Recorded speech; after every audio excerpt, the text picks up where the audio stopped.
started 15th. Got the Telemundo sponsorship announced today or earlier in the weekend. He says securing a ride with this team allowed him to breathe easier. He had not raced in the IZOD Indycar Series since Japan of 2009. That also was with Newman Haas. He had a top 5 finish that day, and they believe they can be a top 10 team every time out.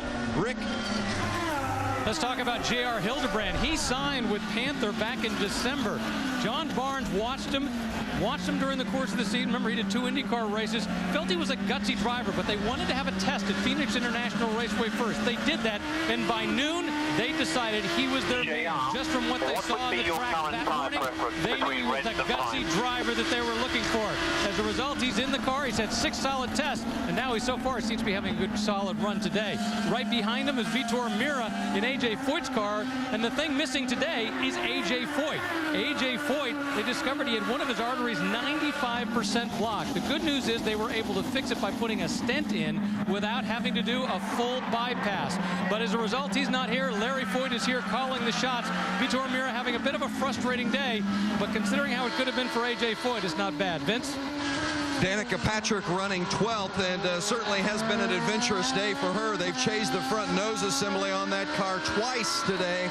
And we've also talked about her transition from NASCAR to IndyCar this season. She's also making an engineering transition as well, because Eddie Jones, her engineer the past couple of years, has switched over to Marco Andretti, and Danica is working with Tino Belli as her engineer this season. Anna Beatrice running 13th for Brian Reinbold. She drove 4 races with DNR last year, and her goal today, improve, improve, improve. Every session they have gotten better. They were most concerned with getting her to as many laps as she could this weekend, and that includes today. The 22 of Justin Wilson just leaving pit road, Marty. And that's a little early for this team to be coming on pit road, but we'll try and get an update on it. Had a tire going down, we're just being told from race officials.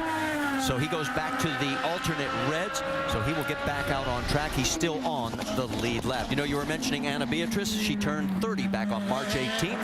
Danica Patrick had a birthday on Friday, turning 29. And we should tip happy birthday to Vitor Mira. He is 34 today. There is your race leader, Dario Franchitti.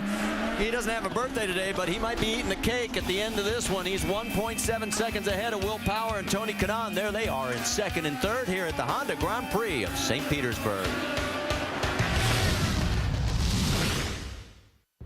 In IndyCar racing, it's all about speed, and the action happens in the blink of an eye.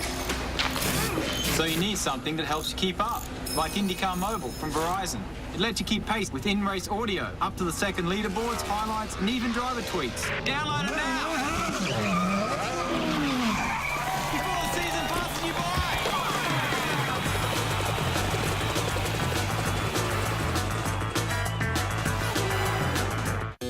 Why do we go through so much hassle for our morning coffee? We wait for it, make it, fuss with it, carry it around. There has to be a faster and easier way to get your morning wake up.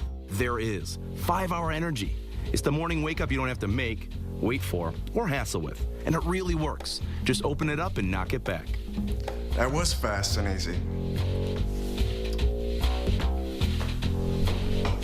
5-Hour Energy. The no wait, no hassle way to a great morning.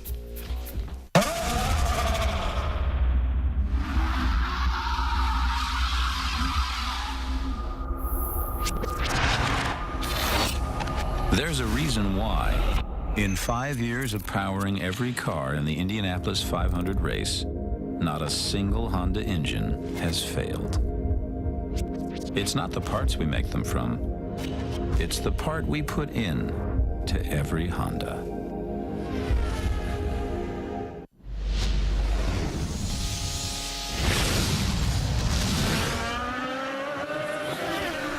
ESPN, your NBA destination, and tomorrow night the playoff push continues. We've got a doubleheader. First at 8 Eastern, it's the Trailblazers taking on the Thunder. Then at 10:30 Eastern, Mavericks face the Suns. It's the NBA on ESPN tomorrow, and both games available online at ESPN3.com and also on your phone.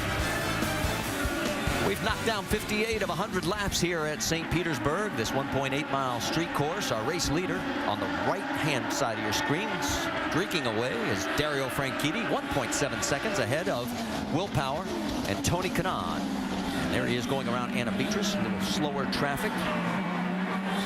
Anna was the last car on the lead lap in 13th spot. She is now 1 lap down, along with Sebastian Saavedra, who's 14th, James Jakes in 15th. And Marty, probably one more pit stop for most of these drivers, including our leader right now, Dario Franchitti. Now, he started off with the red alternate tires.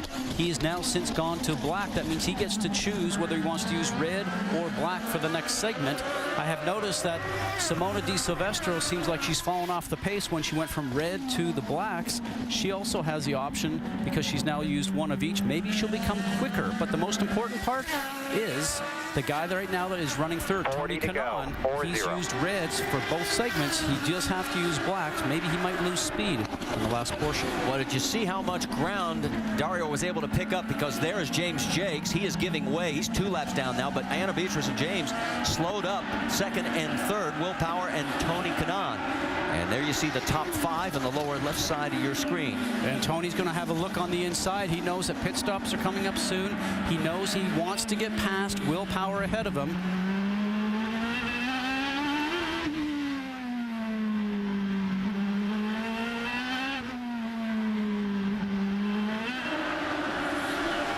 They're coming through the corner, the kink. Franchitti took big advantage. He's now opened that lead up to 2.1 seconds over these 2 guys. And they've got to try and reel him in. Just quickly, that one section you were talking about, it's such a precise area to get through. And Franchitti got through the lap traffic before the other 2. And so important, and that would be calculated by him, because he would know that if I can get past a couple of cars going through that segment we spoke about at the opening of the show, 4 through 9, impossible to pass through that section. He just gained himself some time. He also, what's important with that is that if there's a bit of a mishap in his pit stop, hopefully it's enough time for him to be able to get back out. You read to pad your lead if you can. That's why he's pushing so hard right now. Jamie, what are you hearing down in pit lane?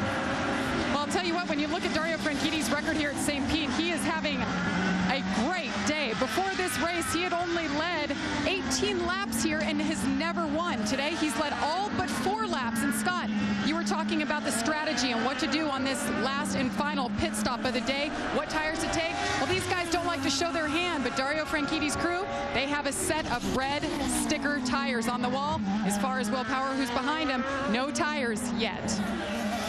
Interesting fact, and I think they'll have to make a decision shortly. Pit stop should be up in about 10 laps or so.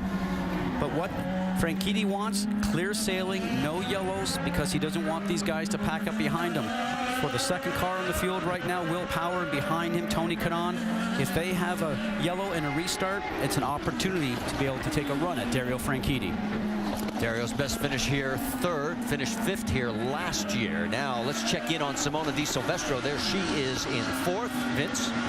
Maybe one of the most impressive performances of the day. Di Silvestro started 17th, getting plenty of support from the pit box. Hey, great job. PK in front of you is on red, so that's key information. How's the balance? Pretty good. Keep those strong laps coming. Doing awesome. You heard the encouragement there, and also encouraging her to use the push to pass, even if it's got to be a defensive maneuver. You see on her own right now, but she was in lap traffic just a little bit ago. Use that push to pass to get by. Well, her career best finish was at Mid-Ohio last year when she came home in 8th place. But remember, she led those laps back at Sao Paulo last season. Very impressive run. Everybody knew that she was really a great driver when she did that last year, a hometown race. Remember, this is a punishing racetrack. It's really not, it's unforgiving. We talked about that before. We've seen drivers over the last couple of days make mistakes on their own, even great champions like Dario Franchitti. It's 85 degrees here today. The humidity's up a little bit. It's very punishing inside that cockpit. The true tale will be here for all these drivers, those last 10 or 15 laps, when the sweat's dripping in your eye, your hands are sore from turning the wheel, trying to hang on to the steering wheel, being bounced around over here. Will you be able to get to the end? It's a punishing event. Speaking about getting to the end, we're running lap number 64 of 100. As we mentioned, we expect to have pit stops around lap 71, and that will affect strategy. We'll talk about it when we come back after this message and a word from our ABC station.